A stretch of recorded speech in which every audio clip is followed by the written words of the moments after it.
নৌকার মধ্যে ত্রাণগুলা উঠিয়ে দিচ্ছি, ছোট ভাইদেরকে পাঠাই দিতেছি। তারা দুর্গন্ধ এলাকাগুলো আছে, যে সমস্ত বাড়ির মধ্যে পানি উঠছে ওই সমস্ত জায়গায় দিয়ে আসবে।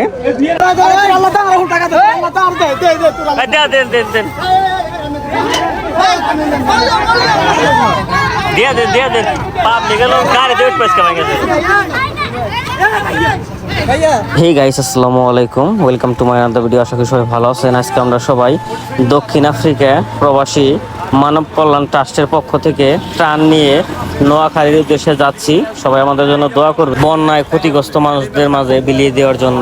সো গাইস, ফাইনালি দেখেন আমরা কিন্তু টাঙ্গাইল থেকে প্রায় 250 কিলোমিটার দূরে নোয়াখালীতে ত্রাণ নিয়ে চলে আসছি। সো এখন আমরা নোয়াখালীতে ত্রাণ বিতরণ করতেছি। সো যারা নোয়াখালীতে আসবেন অবশ্যই আগের থেকে নৌকা কিংবা বোট ভাড়া করে আসবেন, কারণ এই নৌকা কিন্তু ভাড়া করা অনেকটা কষ্টকর। কারণ আপনি যখন নৌকা হায়ার করতে যাবেন দেখবেন এখানে সিন্ডিকেটে ভরা। 1 ঘন্টার জন্য যখন আপনি নৌকা হায়ার করতে যাবেন 3 থেকে 4 হাজার টাকা আপনাদের কাছে চেয়ে থাকবে। যেরকম আমাদের কাছেও প্রাথমিকভাবে 4 হাজার টাকা চাইছিল 1 ঘন্টার জন্য। তো আমাদের এক পরিচিত ভাই ছিল, তো ওনার সাহায্যের মাধ্যমে আমরা অল্প টাকা দিয়ে নৌকা হায়ার করে পরে কিন্তু ত্রাণ বিতরণ করতে যাই।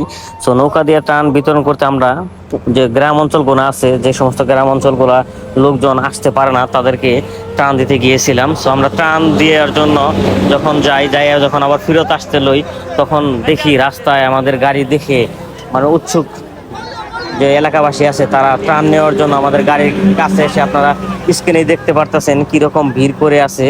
কি বলবো, এখানে অনেক ত্রাণের সমস্যা, বিশেষ করে খাবার দাবারের বিশেষ অনেক সংকট। কিন্তু যারা ত্রাণ নিয়ে আসবেন নোয়াখালীতে পর্যাপ্ত পরিমাণ ত্রাণ নিয়ে আসবেন। আমরা মোটামুটি 550 পরিবারকে দেওয়ার মতো ত্রাণ নিয়ে আসছিলাম। আমরা নৌকা দিয়ে বিলীন করার পরে যখন আমরা কিছু ত্রাণ 50-60 প্যাকেট তখন আমাদের মাঝে ছিল, আমরা আরেকটা জায়গায় যাব প্ল্যান করছিলাম, কিন্তু উৎসুক জনতা আমাদের গাড়িকে ঘিরে ধরে, তখন আমরা আর ওই জায়গায় যাইতে পারি না। দেখেন আপনারা স্ক্রিনে দেখতে পারতেছেন। পরে এখানে আমরা ত্রাণগুলো বিলি করে শেষ করি। তো দেখেন, আর কি বলবো, আসলেও বন্যায় কিন্তু এই গ্রামটা একদম নোয়াখালী পুরাটাই তলিয়ে গিয়েছে। অনেক জায়গায় একতলা বাসা যেগুলো আছে ওগুলো পুরাটাই তলিয়ে গেছে। বিশেষ করে শিশুরা কিন্তু দেখেন খাবারের জন্য কতটা হাহাকার করতেছে। আমরা খাবার যখন বিতরণ করতেছিলাম তখন যখন এই শিশুদের আর্তনা দেখে আমাদের চোখে পানি চলে আসছিল, কি বলবো। কিন্তু আমাদের সাধ্যমতো আমরা চেষ্টা করেছি, দক্ষিণ আফ্রিকা প্রবাসীরা মিলে।